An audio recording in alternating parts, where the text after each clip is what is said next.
we welcome you to the Divine Connection. Divine connection में हम आपका स्वागत करते हैं। You know, in this program, we talk about how our connection with God can improve your life both in this world and in the world to come. इस programme में हम आपको बताते हैं कि परमेश्वर के साथ का आपका जो संपर्क है, जो संबंध है, वो इस संसार में और आने वाले संसार में आपका जीवन बेहतर बनाते हैं। We thank you because many of you are giving a lot of feedback about our program. हम आपका धन्यवाद देते हैं कि आप में से बहुत से लोग हमारे प्रोग्राम के बारे में हमें फीडबैक दे रहे हैं। And in this program, we always speak from the Word of God. और इस प्रोग्राम में हम हमेशा परमेश्वर के वचन में से ही बताते हैं। Just because it is the revelation of God to mankind as to how you and I can live our life in this world. ये तो परमेश्वर की ओर से प्रकाशन है मनुष्य जाति के लिए कि आप और मैं इस संसार में किस तरह से जी सकते हैं, इसके बारे में ये परमेश्वर का प्रकाशन है। I want to ask with a question. Ask a question. मैं आपसे एक सवाल पूछना चाहता हूँ। Do you have enemies? क्या आपके शत्रु हैं? क्या आपका कोई दुश्मन है? You may wonder what kind of a question you are asking. I have had so many enemies. शायद आप हैरान होकर कह रहे होंगे, आप ये कैसा सवाल पूछ रहे हैं? हाँ, मेरे बहुत से शत्रु हैं। Some people may say, no, I've never had one. और शायद कुछ लोग कहें कि मेरा एक भी दुश्मन नहीं, एक भी शत्रु नहीं है। Perhaps you think it's a very personal question. Why should I respond? और शायद आप ये भी सोचे कि ये तो बहुत ही व्यक्तिगत सवाल है, मैं इसका जवाब क्यों दूं? I'm not asking you to respond now because it's a TV program, but I'm asking you to think about, people who were against you in this life. जबकि ये टीवी प्रोग्राम है तो मैं चाहता हूं कि आप अभी इसका जवाब न दें, लेकिन मैं चाहता हूं कि आप उन लोगों के बारे में सोचिए जो इस जीवन में आपके विरोधी हैं, जो आपके विरुद्ध में हैं। You know, we read in the Bible, even God's people, the Israelites have had many enemies they had to face. यहाँ तक कि परमेश्वर के जो लोग इस्राएली लोग थे, उनके भी बहुत से शत्रु थे, उन्हें उनका सामना करना पड़ता था। You know, I'm sure you heard of a group of people called Philistines. और आपने पलिश्ती नाम के लोगों के समूह के बारे में सुना होगा। They were the enemies of Israel for a very long time. और वो तो काफी लंबे समय तक इस्राएल के दुश्मन थे। During the time of Saul and David, they were brought under control. शाऊल के राज्य के समय में और दाऊद के राज्य के समय में उन पलिश्तियों के ऊपर में नियंत्रण किया गया था। And the second question I want to ask is, are you afraid of your enemies? और दूसरा सवाल जो मैं आपसे पूछना चाहता हूँ वो ये है कि क्या आप अपने शत्रुओं से, अपने दुश्मन से डरते हैं? You know, you may have enemies, but are you afraid? Are you frightened of your enemies? Is the second question. शायद आपके शत्रु हो, लेकिन मेरा सवाल, दूसरा सवाल ये है कि क्या आप अपने शत्रु से, अपने दुश्मन से डरते हैं? Some may say no, some may say yes. कुछ लोग कहे कि नहीं या फिर कुछ लोग कहे कि हाँ। But I want to look at the life of David, which is so very important in connection with the enemies that he had. लेकिन मैं चाहता हूं कि आप दाऊद के जीवन को देखिए, और यहाँ पर महत्वपूर्ण बात है कि उसका शत्रु के साथ में किस तरह का संबंध था। If you have been following our program, you probably would have noticed that we are studying about or trying to understand the life of David from different angles. अगर आप हमारे प्रोग्राम को कुछ समय से देख रहे होंगे तो आपने पाया होगा कि हम दाऊद के जीवन के अलग-अलग आयाम को देख रहे हैं। And David, he was anointed by God, but he still had many enemies. Dawood को तो परमेश्वर ने अभिषेक दिया था, लेकिन फिर भी दाऊद के बहुत से शत्रु थे। And one of the key enemies that we want to discuss today is what we call King Saul. और एक शत्रु जिसके बारे में आज हम यहाँ पर अध्ययन करने वाले हैं, वो और कोई नहीं लेकिन उसका राजा शाऊल था। And you see in the scriptures, King Saul wanted to kill David and was pursuing David and following him in different places. और आपने वचनों में देखा होगा कि राजा शाऊल जो था, वो तो दाऊद को मारने के लिए जगह जगह पर घात लगाए हुए था। And we read about that in 1 Samuel chapter 18. पहला शमूएल अध्याय 18 में हम इसके बारे में पढ़ते हैं। Because of time and in the television we may not be able to read the entire chapter. समय की कमी के कारण हम शायद पूरा अध्याय न पढ़ सके।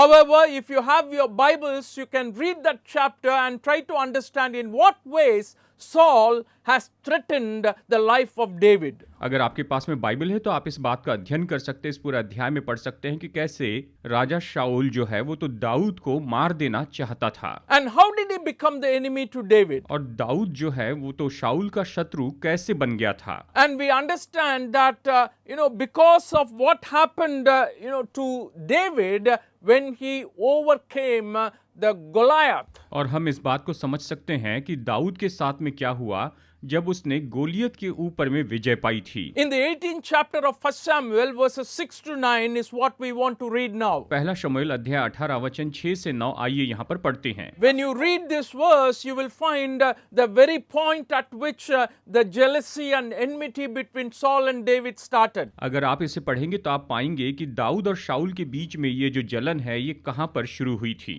David defeated Goliath. दाऊद ने गोलियत को हरा दिया था, उसने गोलियत को मार दिया था। And after defeating Goliath, they were all returning to their homes and palaces. और गोलियत को हराने के बाद में वो सब अपने घर में और अपने राजमहल में लौट कर आ रहे थे। We read from the 6th verse onward, 6 to 9 like this.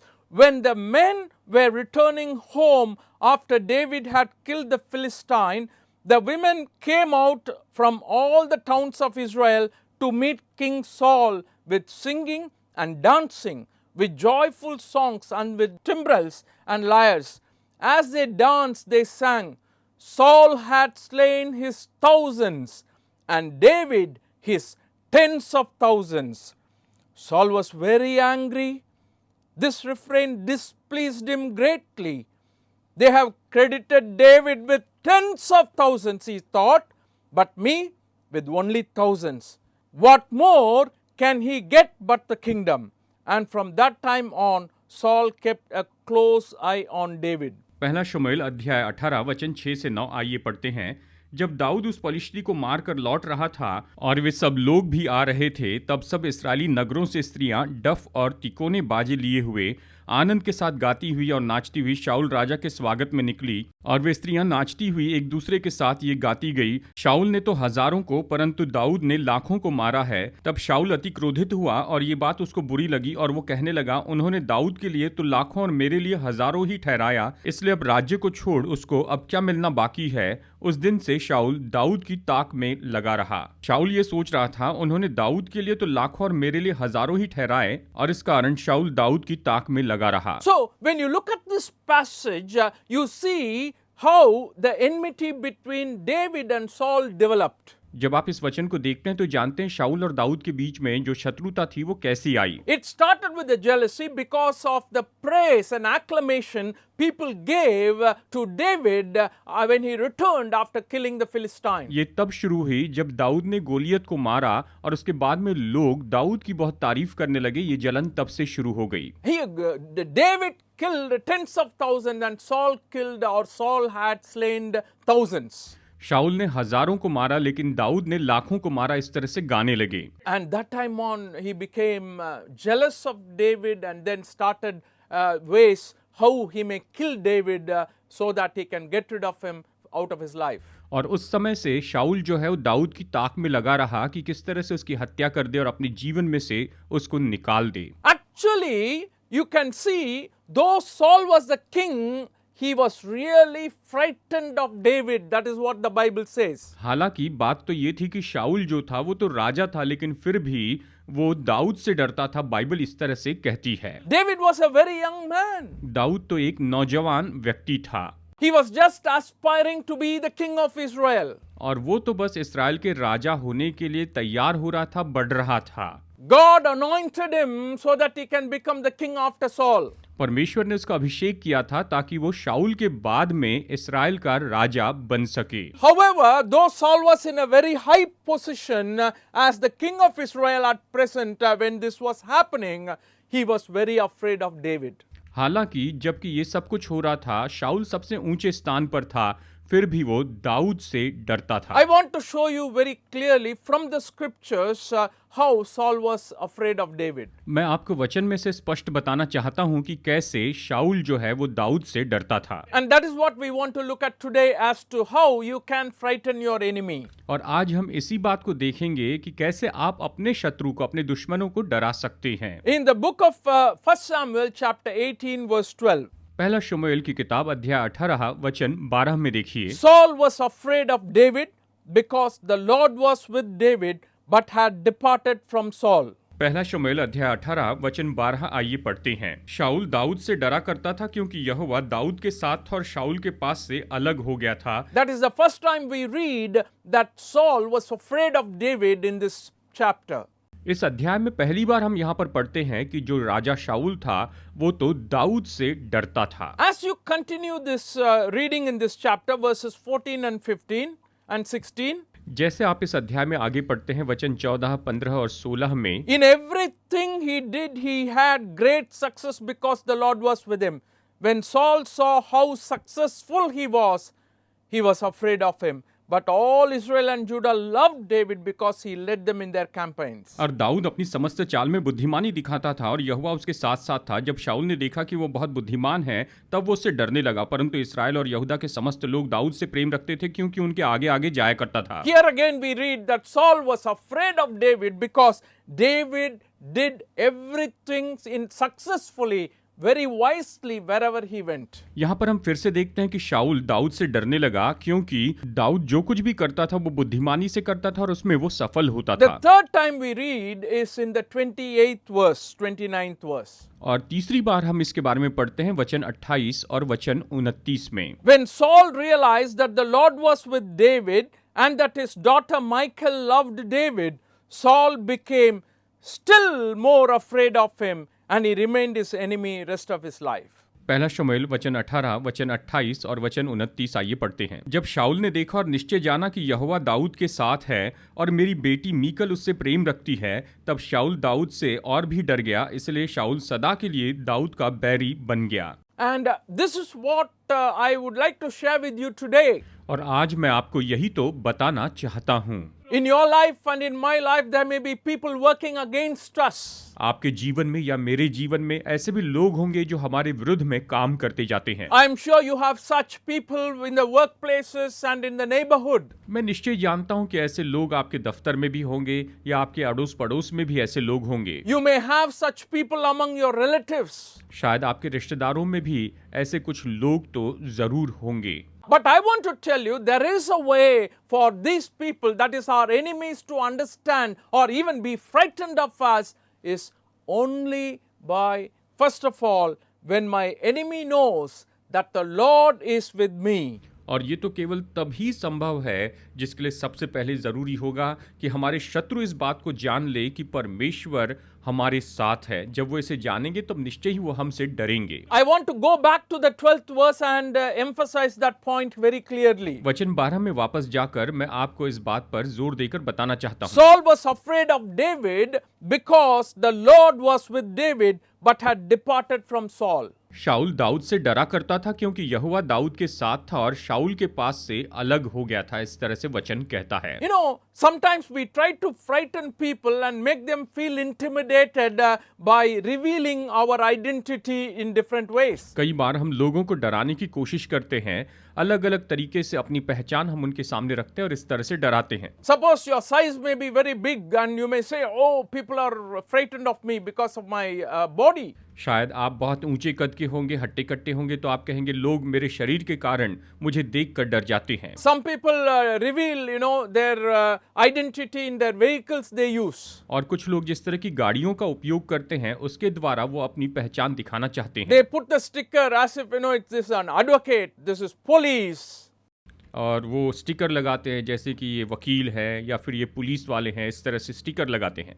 And sometimes they put, you know, it's a government officer, this, that, you know. So somehow we show to people that our identity and the importance, and it may in some way or the other frighten others. और किसी तरह से हम अपनी पहचान इस तरह से लोगों के सामने रखते हैं कि किसी न किसी तरीके से वो हमसे डरते चले जाएं। Some people reveal their identity in their wealth that they have. और कुछ लोग अपनी पहचान अपने पास के धन के द्वारा दिखाते हैं कि मेरे पास कितना धन है, ऐसी पहचान दिखाते हैं। Some people reveal their identity in their wisdom, and some people use their caste. कुछ लोग अपनी पहचान अपनी बुद्धिमत्ता के द्वारा दिखाते हैं, तो कुछ लोग अपनी पहचान अपनी जाति के द्वारा दिखाते हैं। These are all very worldly recognitions that people try to show themselves as who they are. ये तो ऐसे सांसारिक पहचान की बात है जहां पर लोग दिखाना चाहते हैं कि वो सच में कौन है।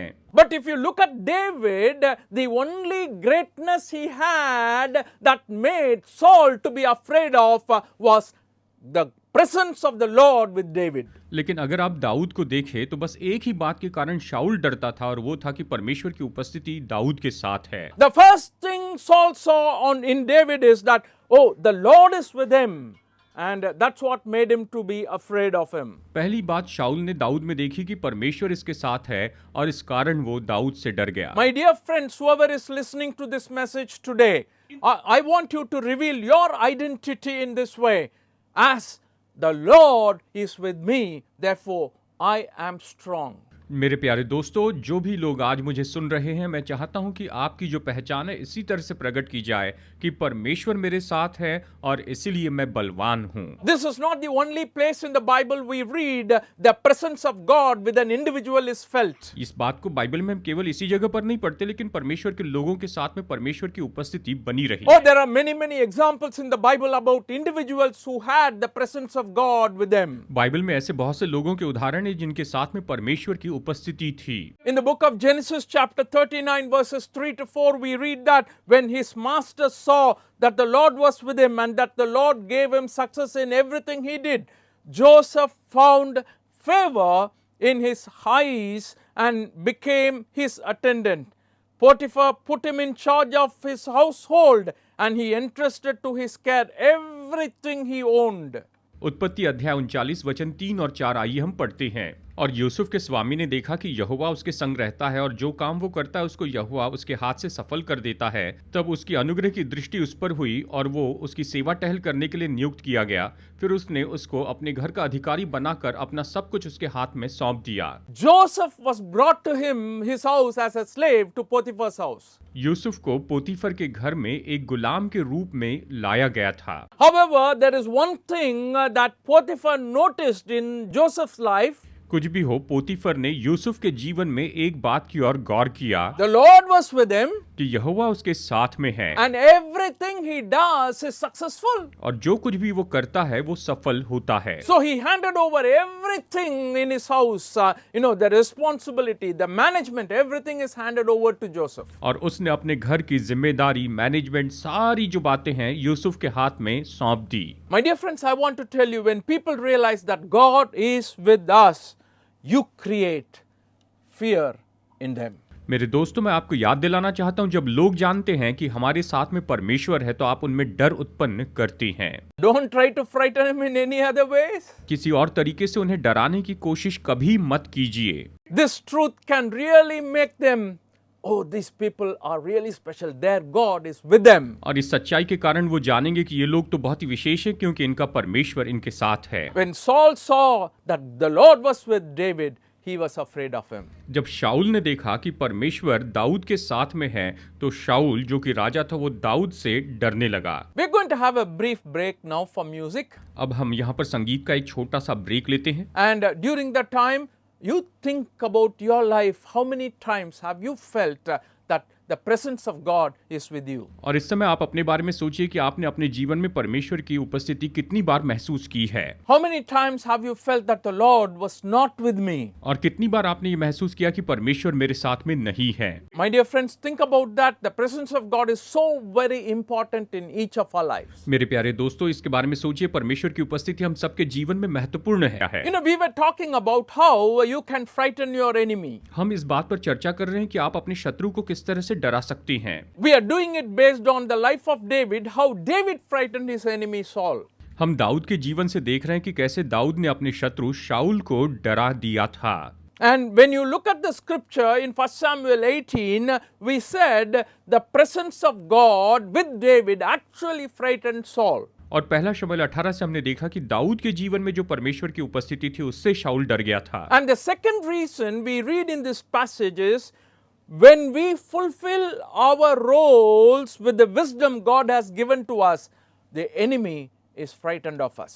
और इस वचन भाग से दूसरी बात जो हम यहाँ पर सीखते हैं कि परमेश्वर जो हमें काम देते हैं, जो भूमिका देते हैं, उसे हम बुद्धिमानी से पूरी करते हैं तो हम अपने शत्रु को डरा देते हैं। In the 14th and 15th verse of 1 Samuel 18, we read like this. पहला शमूएल 18 वचन 14 और 15 में हम पढ़ते हैं, In everything he did, he had great success because the Lord was with him.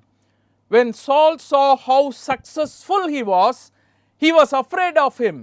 But all Israel and Judah loved David because he led them in their campaigns. Dawood अपनी समस्त चाल में बुद्धिमानी दिखाता था और यहोवा उसके साथ साथ था।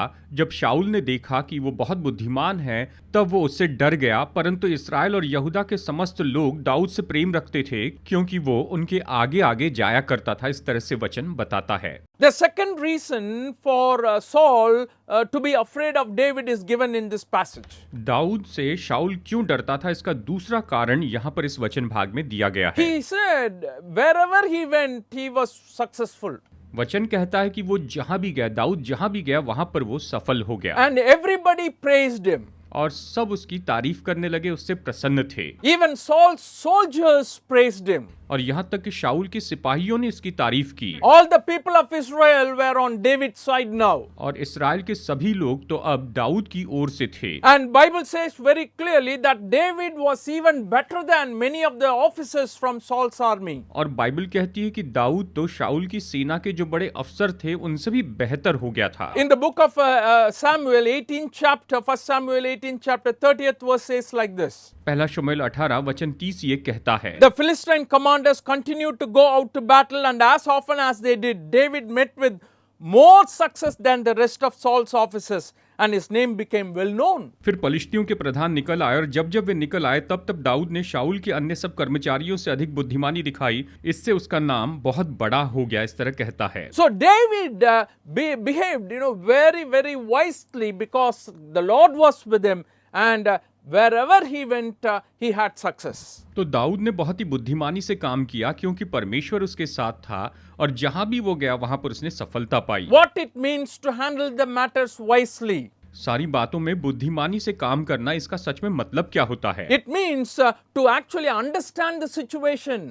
इसका मतलब ये है कि सच में उस परिस्थिति को समझ लेना है And based on the situation, you handle and you speak. और उस परिस्थिति के अनुसार आप उसमें व्यवहार करते हैं, उसमें आप बोलते हैं And you are careful with all the arrangements that has to be done. और जो कुछ भी अरेंजमेंट करना है उसके बारे में आप सावधान रहते हैं। All these things put together bring success to David. इन सब बातों को एक साथ जोड़ दे तो इसने दाऊद के जीवन में सफलता लाई। And very often in David's life, you find whenever he met difficult situations in his life, he was very, very wise because of the presence of God. आप इस बात को दाऊद के जीवन में अक्सर देखते हैं कि जब भी वो मुश्किल परिस्थिति में था तो वो बुद्धिमान हुआ क्योंकि परमेश्वर की उपस्थिति उसके साथ थी। In the book of 1 Samuel chapter 21, we read an interesting incident. पहला शमूएल अध्याय 21 में हम यहाँ पर एक दिलचस्प घटना देखते हैं। As David was running for his life in different places because of Saul chasing him to kill him. जबकि शाऊल दाऊद को मारने के लिए उसका यहाँ वहाँ पीछा कर रहा था और दाऊद भी उस समय भागते फिर रहा था। He once lands up in the region of the Philistines. और एक बार वो तो पलिश्तियों के प्रांत में चला जाता है। The king of Philistines, Achish, तो पलिश्तियों का जो राजा उस समय था, जो आकिश राजा था, and the people actually caught David and brought him to his palace. और वो तो दाऊद को पकड़कर उस राजा आकिश के राजमहल में लेकर जाते हैं। They said, "Oh, this was a man who killed our Goliath. Let's catch him. Let's do anything we want to do with him now." उन्होंने कहा कि इसी व्यक्ति ने हमारे गोलियत को मारा था, तो आइए इसको पकड़ लेते हैं और हम जो चाहे इसके साथ करेंगे। So kind of David was caught up in a very, very tight situation. यानी यहाँ पर इस समय दाऊद तो बहुत ही मुश्किल परिस्थिति में फंस चुका था। But there he acted as a madman according to this verse. लेकिन इस वचन में हम देखते हैं कि वहां पर वो पागल मनुष्य के जैसे व्यवहार करने लगा। And Akish started saying, why are you bringing such people here? I already have enough of them. और आकिश ने कहा कि तुम ऐसे लोगों को यहाँ पर क्यों लेकर आते हो, ये तो बहुत ही ज्यादा हो गया। And madman is, why are you bringing him in my presence? और इस पागल मनुष्य को तुम मेरी उपस्थिति में क्यों लेकर आ रहे हो? Send him away. इसे तुम भेज दो। And my dear friends, I want to tell you, David was very, very wise in everything he did because the Lord was with him. और मेरे दोस्तों, मैं आपको बताना चाहता हूँ, दाऊद जो कुछ भी करता था उसमें बहुत ही बुद्धिमान था, क्योंकि परमेश्वर उसके साथ था। And that will frighten your enemies. और वही तो आपके शत्रुओं को डरा देता है, उन्हें डरा देता है। Wherever you are working, आप जहाँ भी काम कर रहे हैं, whatever you are doing at home, आप घर में जो कुछ भी करते हैं, whatever you are doing in the neighborhood or you're on church or any place, आप अड़ोस पड़ोस में, चर्च में या किसी भी जगह पर कुछ भी करते I हैं, want you to know that you are doing it with the help of the Lord who is with you. मैं चाहता हूँ आप जान ले कि परमेश्वर जो आपके साथ में, उसकी मदद के द्वारा ही आप ये कर रहे हैं। And that is what can frighten your enemy. और वही तो आपके शत्रुओं को डरा सकता है। And I want you to know that God is with you. और मैं आपको बताना चाहता हूँ कि परमेश्वर आपके साथ Can you है। believe that? क्या आप ये विश्वास The करेंगे? Bible very clearly says, "Behold, I am with you till the very end of the age." Bible स्पष्ट कहती है कि देखो मैं जगत के अंत तक तुम्हारे साथ में हूँ। इस तरह से यीशु ने कहा। You are not alone. आप अकेले नहीं हैं, God is with you. परमेश्वर आपके साथ I है। want you to live with that kind of a confidence. मैं चाहता हूँ कि आप इस भरोसे के साथ में जिए, And God will be with you to help you. और परमेश्वर आपकी मदद करने के लिए आपके साथ May होंगे। God bless you. परमेश्वर आपको बहुतायत से आशीष दे।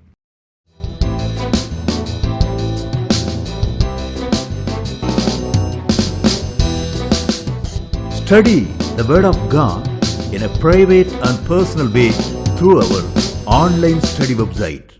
Contact number